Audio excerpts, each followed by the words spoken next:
I'm Matt Gilhooly, and this is The Life Shift, candid conversations about the pivotal moments that change lives forever.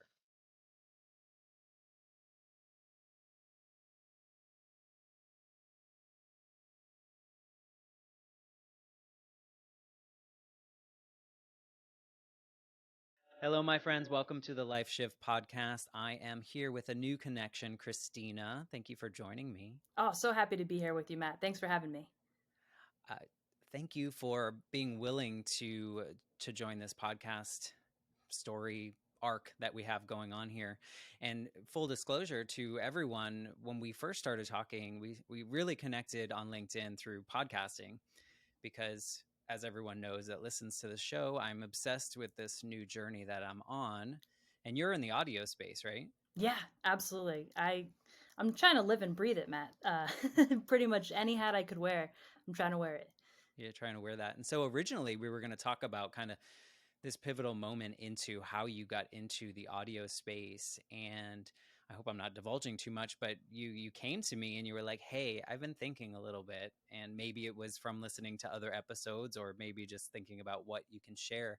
And what you're going to share today is not about audio, and I think it's way more impactful, and it's a conversation that I think more people need to have uh, publicly, and I'm so honored that you want to come on here and talk about it. Yeah, thank you. And thank you for being so receptive to it. I know that, to your point, I was going to come on and I was going to talk about my time in radio and, how I got into podcasting and maybe give out some tips. I'm thinking, what could I give out to listener and maybe give out some tips. And then I really reflected on it deeper and I thought, it's a great story, but I think it's probably been told. What is a more powerful conversation and something that people know about me, but I think people should know more about. And, Yeah. I want to be as authentic to myself as I can. And I want to shine a light on this part of myself a little bit more than maybe I Yeah. have in the past, because it's not something that I'm ashamed of. It's not something that I'm shy about. It's none of those things. I could not be more proud to be myself. And Right. to the listeners tuning in right now, for you, what are we talking about? Well, we'll get there. Yeah, we will get there. We can't give it away just yet. We'll just, we want to keep them hanging. And you did a really good job with that cliffhanger we got going on there. Thank you. But I think just saying that is impactful in itself of how we all need to be proud of who we are and what we offer to the world. And even if you came on the show and talked about your souped up excitement for audio, like that's cool. Like, Yeah. you know, how lucky are you in this sense to find like a career space that you love and you want to live and breathe? Like just that in itself is something that a lot of people are searching for. So I'm excited that that was the starting point, but where we're going, I think, is even more impactful just for the general audience of people that don't have these conversations. So we'll just dive right in. I think what I like for people to do is have the guests kind of just, before we talk about, kind of the pivotal moment and then where you are now, maybe just paint a picture of like who you were moving into this.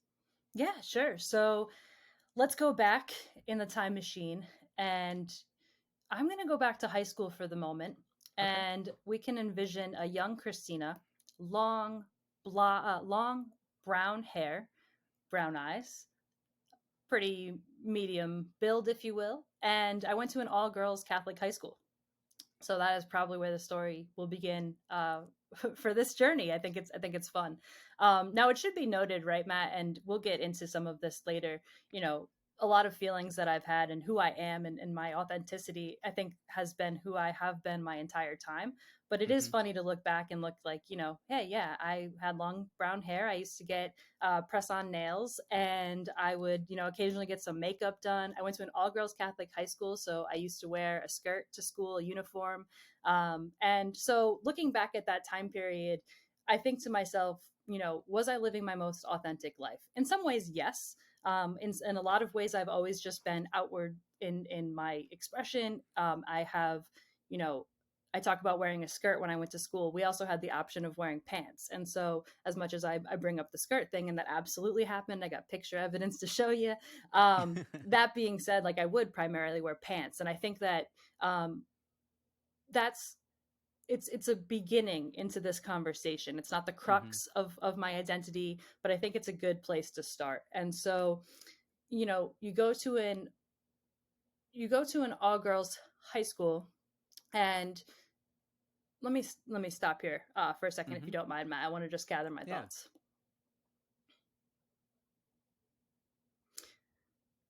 So looking at my experience in going to an all girls high school. So I went to an all girls high school, and I think that there are a lot of things that are maybe associated with that. First and foremost, maybe clickiness, or Mm-hmm. you know, this ultra girl mode, if you will, or just girls hanging out together. It's going to be so catty. And I think Slumber in, parties. yeah, slumber parties and boys. I that wasn't necessarily my experience, and from my experience, I got to see a bunch of young individuals who maybe they all had similar anatomy, but at the end of the day, it represented themselves in a myriad of different ways. And so we had a brother school, which was all boys. And then looking Mm-hmm. at that, even in and of it itself, I kind of started to question certain things. You know, high school was a big time for me. I started to question some things, you know, like, is money real? You know, some of those like big thoughts, just like, wow. And in looking at some of the differences in between gender, right? You know, typically we're supposed to look at, you know, a young female at this school that I went to, right? She should probably like Taylor Swift and makeup and drink, you know, whatever, you know, iced coffee or whatever is going on. But you Pumpkin had spice. pumpkin spice, PSL.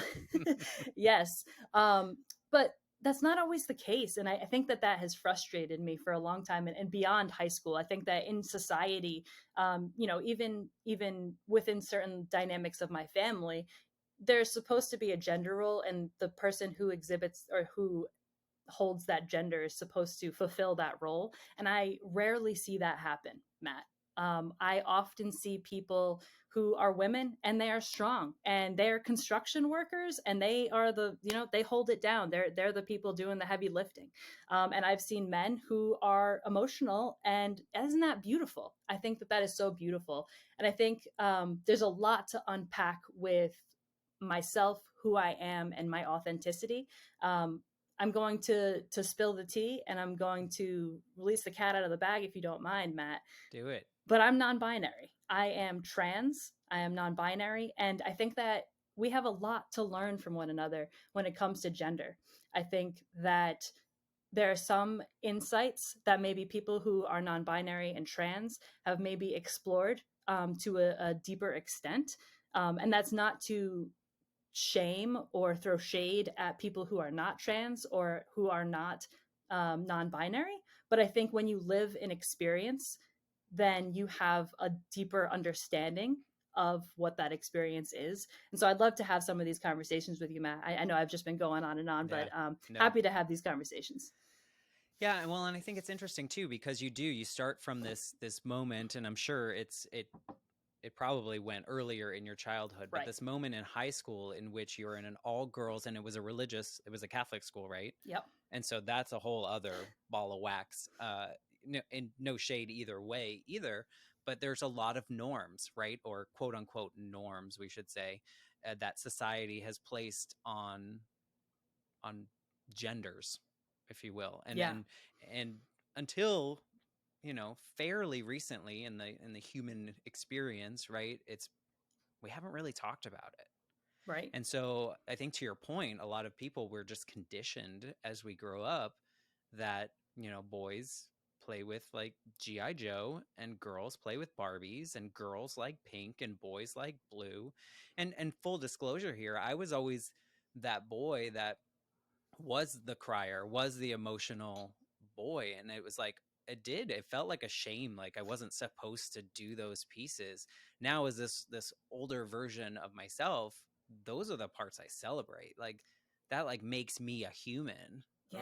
It doesn't matter the gender definition, right? Like I want all the experiences across that emotional. I want to like whatever I want to like at that Right. point, really, right? And so you're in the 16-year-old version. You said that it felt like some of it was this authentic experience, Sure. but I'm assuming some of it felt like more questioning, or did you feel out of place at those moments? So even back in middle school, elementary school, I remember there was this one girl, and she would wear a bun every day, and she would wear pants, and she would wear a polo shirt. So a polo shirt, khaki pants, bun every single day. And I just thought, like, it was almost like I hope I don't end up looking like her. And why? Where was that coming from? Mm-hmm. And so, fast forward a little bit, that was on my mind for a little, just like, this girl, I don't want to look like her. And then Why do you think you didn't want to look like her? that's a great question. I think I didn't want to look like her because she looked, and I'll be blunt here. Yeah. She, with myself, a member of the LGBT community, she looked like a butch lesbian. Okay. And I didn't want to look like a butch lesbian because I am not a butch lesbian. I am pan. So there is no, I like human beings. It doesn't Mm-hmm. matter if they are male, female, trans, anywhere in between, Right. outside of that. I just like humans. And so to have this woman that I was looking at, and she was, probably 3 or 4 grades older than me, looking up to her quite literally, seeing her and how I could be reflected, it really triggered me, and it made me not want to be that person. And so I think this ties along nicely with where we're going in terms of my Mm-hmm. hair. And so hair is a really big way that we express ourselves. And so when I got to high school, I too was rocking this bun. And so now it's coming into like fruition. Like, I don't want to be this girl. And then Mm-hmm. here I am. I'm wearing this bun. I'm kind of becoming this girl. But I'm not her because I feel like I'm being my most authentic self. And so, what I mean to some degree of that is I was out, sexuality wise. So, Mm-hmm. in probably sophomore year of high school, I came out as queer. I initially came out as bi, and then I have evolved in my language and my vocabulary, and now I outwardly and proudly claim pan. And so that's what I mean in terms of my authenticity. And I think that for her, I felt like she was trying to closet herself, and I could see that. And so she would Mm. wear this bun, but she would always be a little bit more reserved in who she was. And for myself, I started wearing this bun, but then I was able to go beyond that and express myself vocally. Do you think that that girl that you saw that you didn't want to become, that presentation of yourself later on was probably projecting, right? Yeah, You were seeing yourself in the future, but worried maybe from society or like how others may perceive you because you were perceiving her. Does that make sense? Do you feel like perfect. you're projecting, You like, nailed it. You nailed it. It's but like I see how, go ahead. was it more, do you think it was more society driven? Like, you didn't want to be perceived that way. It wasn't necessarily that, the way she was presenting herself was any problem, right? In general, you just didn't want society to see you as such, and you felt you were going where you were kind of, you don't want to go that direction, but you kind of were anyway. Nailed it. Nailed it, Matt. I I think you summed it up perfectly. I saw the way society looked at her, myself being a Mm-hmm. part of society with internalized biases and homophobia and internalized, Right. whatever have you. And I could see how she was looked upon in society, and I did not want to be looked upon that way. Do you think that that modified how you behaved, like intentional? Like, do you think it affected how, if you didn't have society there, do you think you would have moved forward differently? Or do you think that it kind of pushed you down this particular aisle in which you were actively trying not to be said person or said appearance? I think there were a lot of subtleties to it and a lot of things that were happening on the subconscious level. So for myself, I was always very active. So at the same time as I'm seeing this girl wearing this bun, hey, I'm wearing a bun all the time as well. And I'm wearing basketball shorts, and I have basketball Right. practice, I have softball practice, I have crew, like I have a bunch of things I have to be doing as well. Right. So I think that a lot of that was internalized on the subconscious level. Mm-hmm. Hey, I'm going to wear what I want to wear to some extent, but I know how society views me. And so, with that being said, there's a lot of moments in my life where I would find myself, maybe having to get ready for an event and a mixer or a dance, and going to find something to wear for that, and the dysphoria that would come from those moments of trying to be something that I'm not. And I think, Yeah. yeah, I think that's common for many people. I think a lot of times, especially in that time period of growing up, I think we are so performative, right? Especially until we get to a place in which like humans can just be humans, and it's everyone is okay with that. right, I feel like we're very performative into like, I mean, as simple as, you have to wear a certain name brand or people will associate you with a certain class that you don't want to be associated with or you think you don't want to be, right? I mean, that girl that you looked at and you were concerned about, I mean, she could have had her hair in a bun because it was just easy and she didn't right, care. She could have been wearing a polo because that was the only thing her family could get for her. Like, and then we kind of create this world in which our fears are like projected out there and then we kind of create. So I know you were kind of getting your way to there, but your pivotal moment really has to do with your hair, yeah. right? And kind of finding that authenticity. Like, how did you get to that point, and what did it do for you, or what did it change for you? I actually want to go back further for a second, Matt. Okay, So let's go in the way, way back machine. let's do it. Christina Cristina Marcello, 3 years old, model. I used to model. I used to be in pageants. I was on covers of magazines, in commercials. So my appearance has played a large role in Mm-hmm. who I have been for a long time. So then we fast forward. I talk about going to this, all girl school, um, and so I'm trying to find myself, my identity, and all of those pieces have made up who I was at that time. I then find myself going to college. And freshman year of college is when I, had a little bit more freedom and a little bit more time away from society, time to discover who I am, time to discover who other people are, and just realize that, whatever small town I come from or whatever large city I come from, it doesn't really matter. There are so many different unique people out there, and it is okay to be who you are and who you feel comfortable being. And so, with that said, I find myself in between freshman year and sophomore year. And that summer, I come home and I have struggled talking to people about this for a really long time because there is so much societal pressure. And so I had a hard time talking about it with my parents in particular because I didn't want to. There are things that you don't want to, let your parents down for. You don't want them to feel like they're going to miss out on something.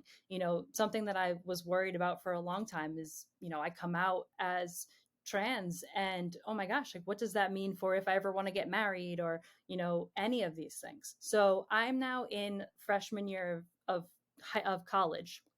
I find myself in a documentary class. In this documentary class, I decide to do a whole documentary on gender, what it is, what it isn't, and how it impacts my life. During that, Matt, and I found this clip about a few months back, I actually said on that clip, my biggest fear is that I'm trans. Mm. So I'm having these thoughts during freshman year of high school and reflecting on it, and why and why and why. And then I see people that I emulate, see people that I would prefer to look like in certain regards. Of course, we all have expectations of ourselves and what we'd like, but mine didn't necessarily align to what society would have thought my views would have aligned with. And so that documentary really led to a lot of deep thought. And from that time, I still was not able to use the word trans, but I did Mm-hmm. know that I wanted to cut my hair. And so I went home that summer. I had a conversation with my parents, and I was pretty vague about it, but I told them that I wanted to cut my hair really short, and that's what I wanted to do. And they were supportive of it. And so I went to a salon with my mom. We just chopped it all off, and I want to say the rest is history, but the story continues to build from there because I still at that point was not able to say I am trans. Do you, after you got that hair, like when they spun you, I always picture like this movie montage of like someone goes through this big hair transformation. Did you see it as it was happening, or did you see it like after it was done? I saw it as it was happening, and And how did you feel? it was like, whoa. It felt really great, but it's so Hmm. scary. So scary Yeah. because unknown. Well, and unknown too, but what I think about when you say scary is your fears, seeing the girl in the bun, your fears doing the documentary and saying like I'm scared to be, what if I'm trans? Like I don't, like, your fears are being project, like things are actually unfolding, and those fears were really just like, oh, I'm kind of moving in this like this is like, you're seeing the things, society looks at them a certain way, those particular fears, and then you're kind of making them happen. Yeah. And you know Was it a what? relief at all? It was a relief, Matt. It was a huge Okay. relief. There was a moment of like shock and like, wow, I did it. But then, Mm-hmm. I mean, ever since then, it's just been moments of, wow, I can't believe I did it, but I'm so glad I did. And there was a little bit of hesitancy afterwards, like you're talking about, in terms of, how's society going to handle this? So I Right. went back to school. I went to school in New York City, in Queens, one of the most diverse areas in the world. And I would go on the subway. And in Queens, again, the most diverse city in the world, I was getting looks. And it was a noticeable difference between before I got my haircut and after I got my haircut. And I'm happy to divulge a little bit deeper into that, Matt. Yeah. But one thing I want to say, and I want to make sure that I get out, is once you go against the grain and you give in to yourself, once you allow yourself to be your most authentic and true self, and you stop caring about what society says you should or shouldn't do, once you actively do something like myself, I actively cut my hair, even though Yeah. society told me not to. Once you do that, you open yourself up to be an even more authentic version of yourself because there are so many things that society tells us not to do. Society wants us to be quiet. Society wants us to fall in line or do, whatever society wants us to do, which prevents us from being our creative selves that we are. And so this moment in particular allowed me to go ahead and just say, you know what, whatever, people are going to look at me and I'm still here and I'm still living and I'm still okay. What their opinion of me really doesn't matter because I'm going to go home and have a nice meal and be with my loved ones and that's that. So I just wanted to open up that as well, that, Yeah. once you get past one thing that society tells you not to do, it really opens up any possibility for you to just be who you want to be. Yeah. What was there something that actually triggered your desire to cut your hair? Like, was it doing that documentary, or what was it like seeing in your research, seeing others that were kind of living more authentically? I think everything combined, and then Mm, also the zeitgeist of it all. And it was like I was watching this YouTube, and I'm going to shout out this YouTube, Beaver Bunch. There was this YouTube series back when I was in high school. So we're looking at like the 2010s. And by 2010s, I mean I graduated in 2010. So before that, there was a YouTube called the Beaver Bunch, and there were LGBTQ individuals on that podcast, and it was essentially a podcast, but it was a YouTube, and they would each have one day of the week. And so somebody was a lesbian and they had Monday, and somebody was bi and they had Tuesday. And then, for a while I was watching, I'm like, what is this person doing on this show? Like, why do they have a cis guy on this show? I mean, I guess like it's good to have a different perspective. And then I found out that they were trans, and I felt something. hmm. I didn't know what I felt, but I felt Was it something. fear, like I the think other it was both moments? fear and acknowledgement that could be my truth. Mm-hmm. And I didn't know that. I think that there's some level of we don't talk about this, Matt. Like, we Right. don't talk about what it is to be trans, that you can cut your hair. There are a lot of different things that you can do to your body to make it be something that you feel comfortable living in. And so to see that first was eye-opening for me, I think, to say the least. Mm-hmm. From there, I have this experience where I'm now doing this documentary. I'm diving even deeper into my sexuality, but also my identity. Yeah. And it just got to this point where it was like, I'm done. Like, I just have to be my authentic self.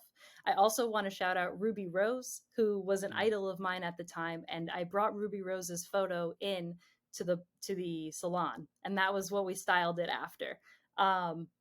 Which also, to some level, I didn't bring in a man's photo, um, Right. but I am not a trans man. I am non-binary, and so it does not necessarily mean that I have to fall into one lane or the other. Um, and so, I guess I'll digress there, Matt. But I hope that answered that question.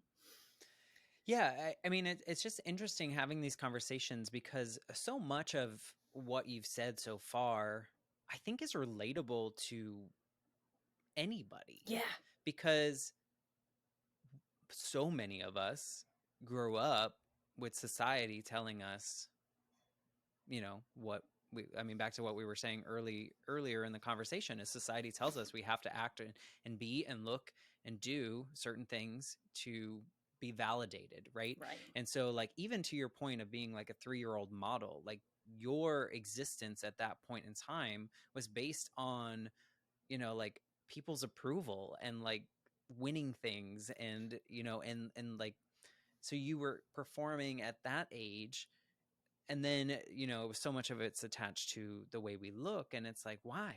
Like, Right. when you actually stop and think about it, like, who cares what length your hair is? Like, that that has zero definition of who you are as an individual. Like, it's just, and some of us can't grow hair, Right. like there are people that just can't grow. So what does that mean if they can't even do it, right? And so it's so much of it, like, this conversation, yes, you're talking about things that a lot of people, one, don't understand yet because there aren't enough of these conversations out there. But at the same token, it feels very like familiar, right? And that Right. these feelings, all these feelings that you went through of just trying to perform to some standard that is actually not written anywhere, or like your parents probably never well, like my dad, after my mom died, I felt that I had to be the strong one. I Right. couldn't cry, like I couldn't cry, I couldn't do these things. I don't think he ever told me that that was the expectation. I Right. put that on myself based on who knows what. So I'm wondering how much of like your journey was probably just like self-inflicted society pressure, right? Yeah. Of you like assuming, not to minimize it, but assuming that other people would feel a certain way about you if you did something against the grain. Yeah.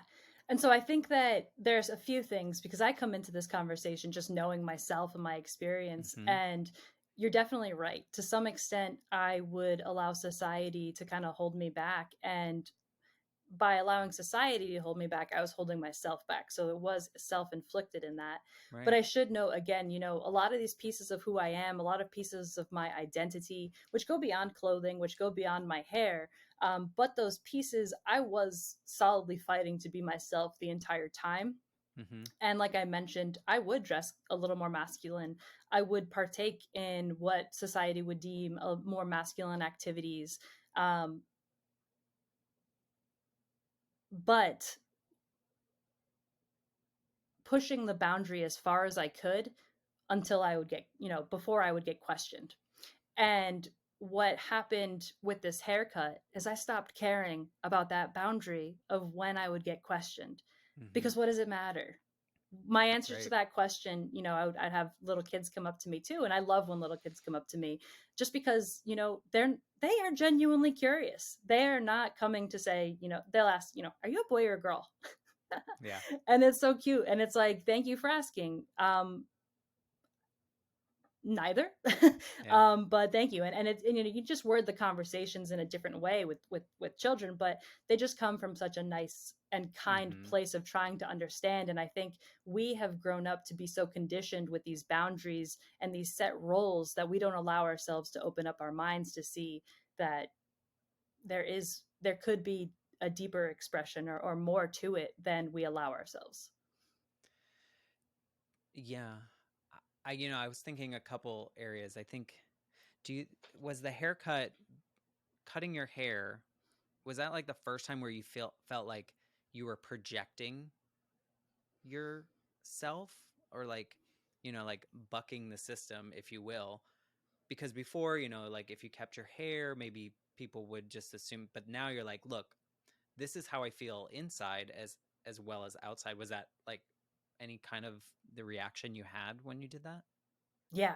When Okay. I cut my hair, prior to that, like I said, I think I would dress masculine, and I would Mm-hmm. do certain things, but I would never push the boundary too Right. far. This was me coming out to the world and saying, Right. I don't care. This is me. Right.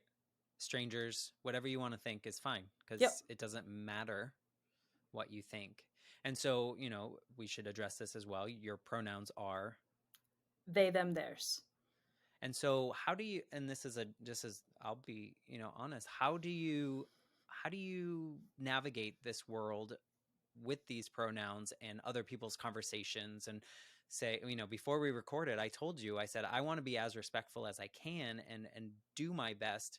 It's just not something like I don't typically have a lot of people in my circle that use they them. Yeah. And so how do you navigate this world? Like, what is that experience like for you? Interesting. Interesting. it's Yeah. it's interesting to say the least. What I would say is I use they, them, their pronouns, and I will introduce myself to people as such. Hi, I'm Christina. I use they, them, their pronouns. Hmm. From there, a few things that I would know. How do I navigate this world using these pronouns? With grace, with empathy, trying to be understanding. Hmm. I understand that these are neo pronouns. And so, neo pronouns, as in, we have grown our vocabulary to create new words that reflect people that have always existed. We just Hmm. finally have language that's more descriptive of those people. And so while these people have always existed, again, the language is a little newer. And so I understand that for people, it's going to take a little bit of time to unlearn a lot Hmm. of things that need to be unlearned for them to readily be able to use they, them, their pronouns in their regular vernacular. That being said, I wish that people who were stuck in a mindset of they, them, theirs is a plural, that's a plural word, that Right. they is plural, that it is a word that we use singularly quite often. I don't know who left this. And so, like, they, I just Yeah. said it, they left Right. this. Who is they?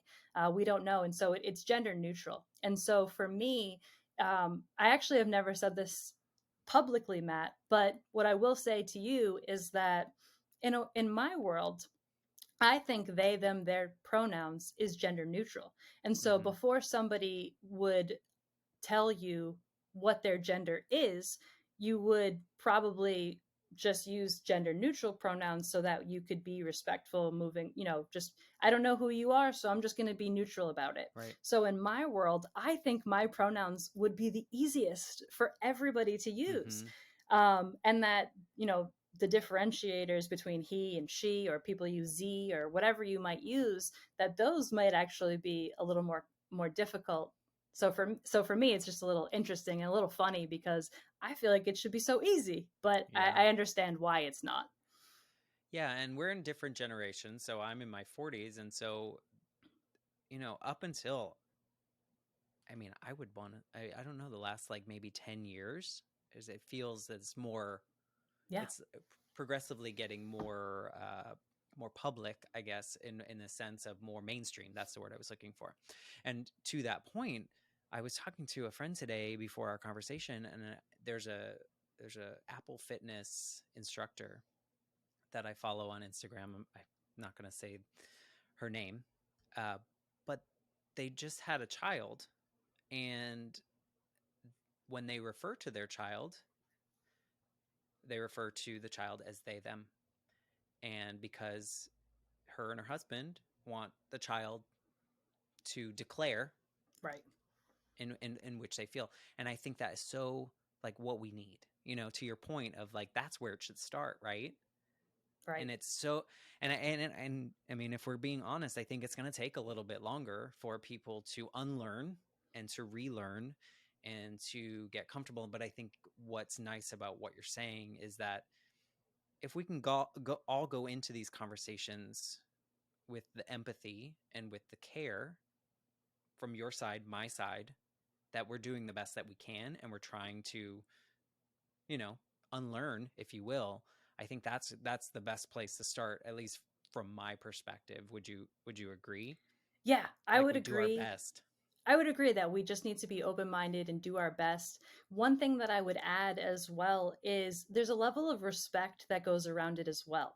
Mm-hmm. You might not understand why I use they them pronouns. You might not understand they them pronouns at all, but it should be known that I know myself and I know Mm-hmm. my gender better than you could ever. And I use that, the you, of course, is general. I'm not specifically talking to you, Matt, of course, but but it should be known that I, of course, know myself better than anyone else could know me. And so to actively not use the pronouns that I am asking to be used feels very disrespectful and Mm-hmm. offensive and presumptuous that you may know myself better. And I don't say that to come off testy, but it is a sore spot that I think, again, needs to be discussed because they, them, their pronouns are again seen as something, especially in the hyper political world that we find ourselves in and this divisiveness that we find ourselves in.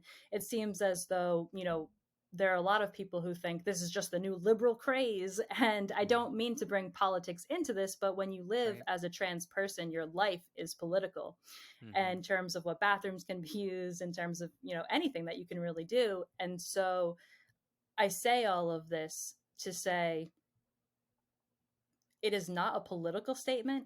It is a personal statement as to who I am. I mean, I agree. I think it's hard. It's almost like, I tell you my name's Matt. I'm trying to, I don't want to make this seem small, but like I tell you that's what you call me.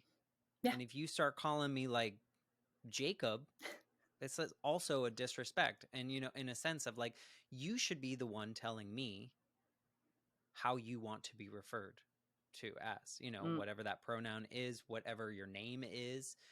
And so I think we just need more conversations like this. And I think more open honesty, because I think there are going to be people that just need to be educated. right.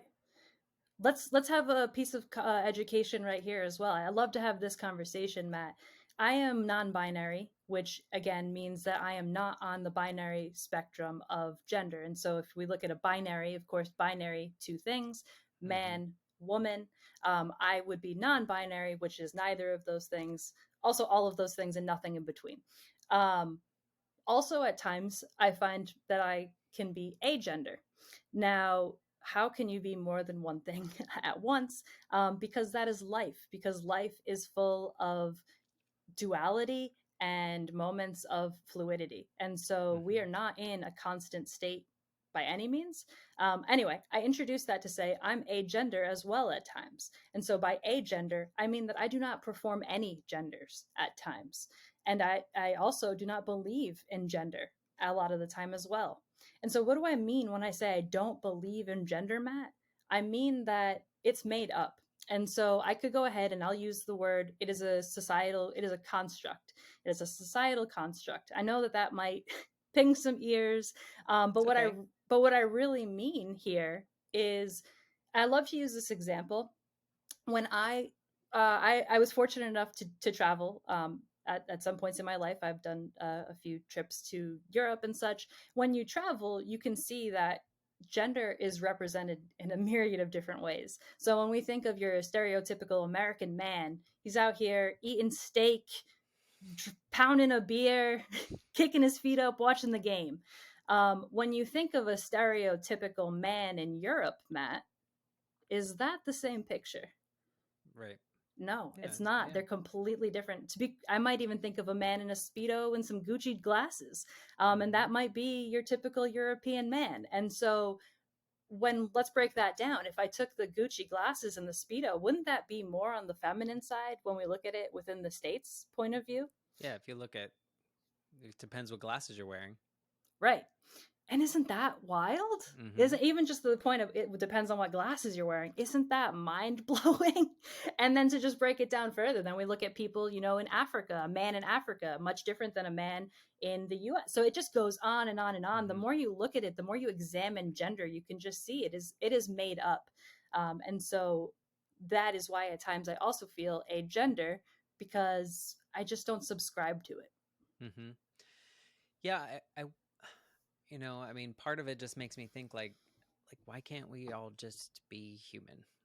Like we are these living beings having this experience, and you make the point of fluidity. I mean, just the stories that you've shared in this short time together, your life has been very fluid in the experiences that you've had, right? As a child model, and then as a all girls school, conforming to whatever's required of you there, then playing the sports, and then cutting your hair, and then traveling across the world. Like, I mean, so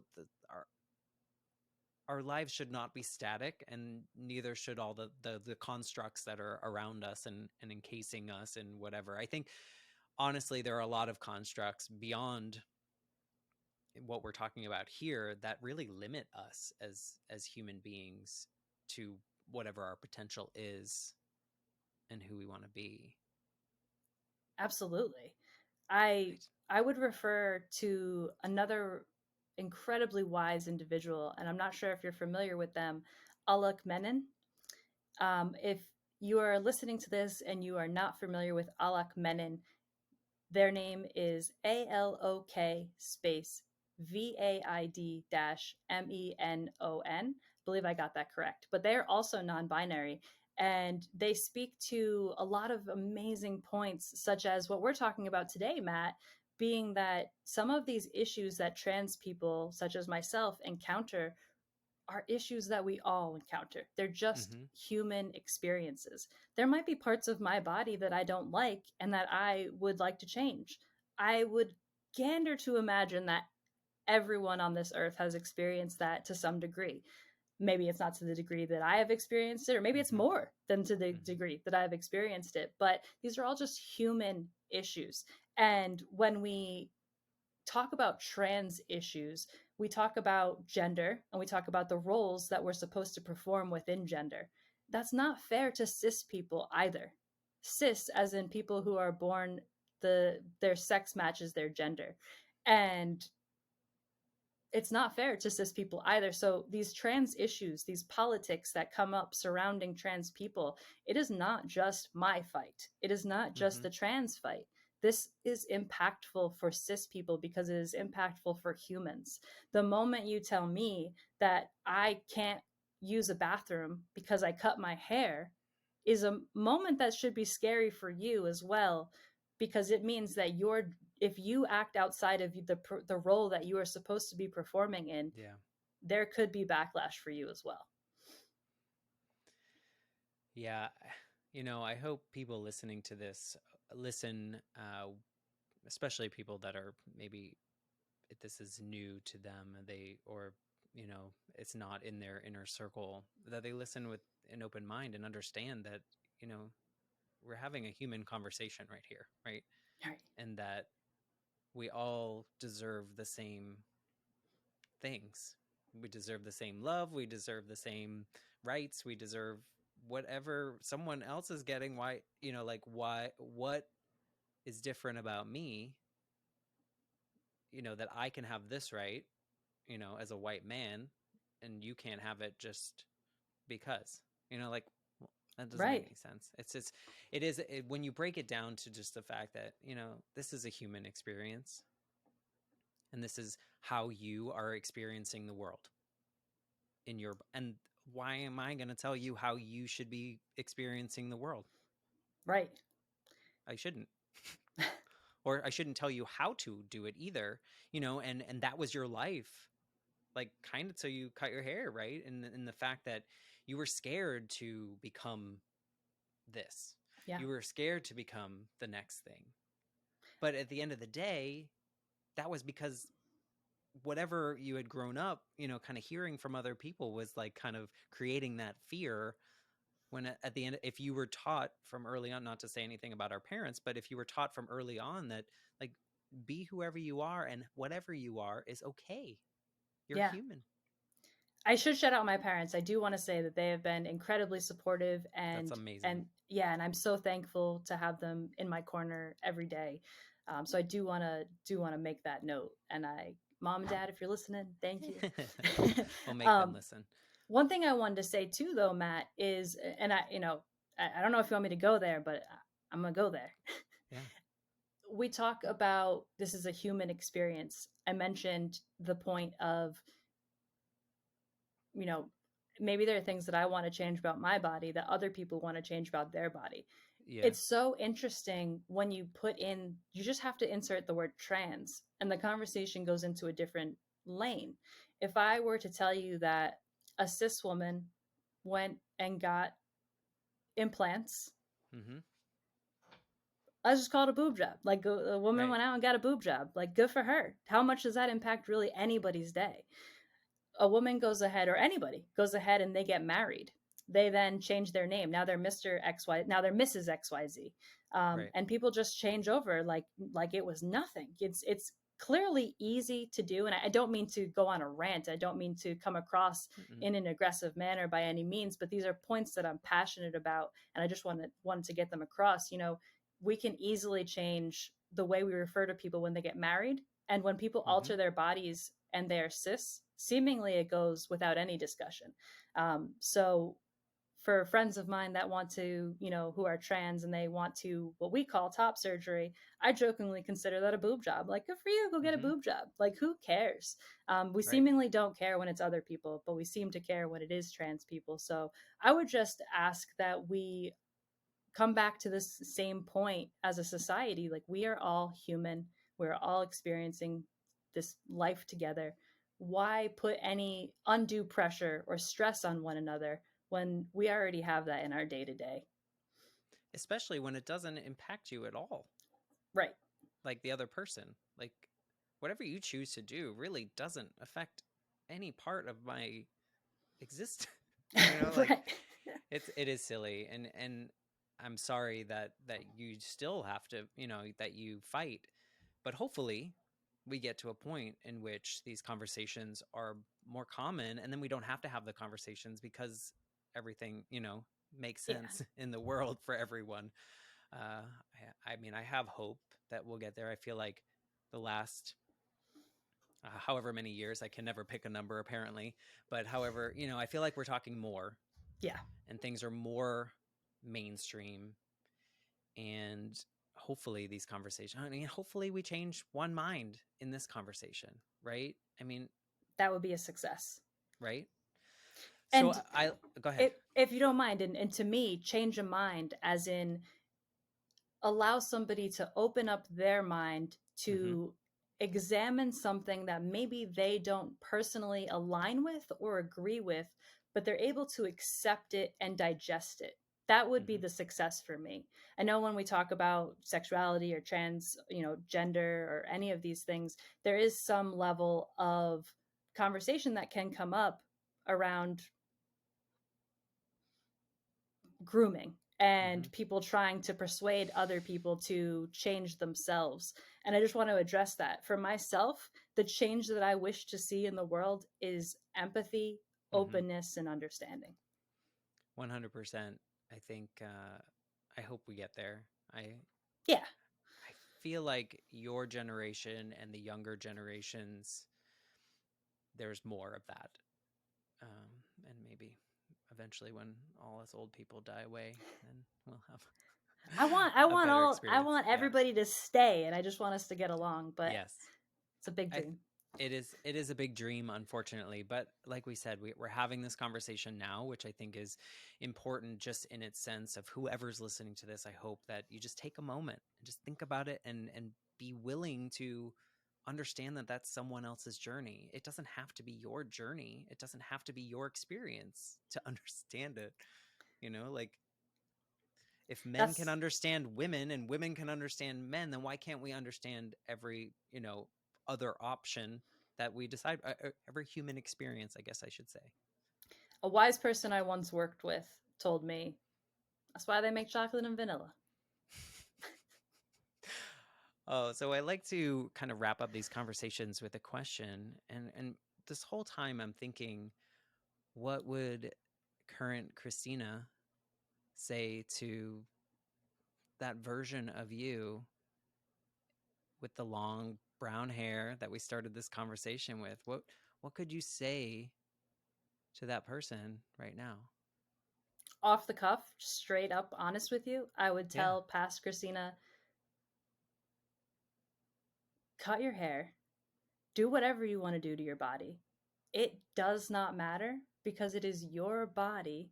It does not impact anyone else, and you will still be the person you want to be, including, well, you'll still be the person you want to be. Let's just say that.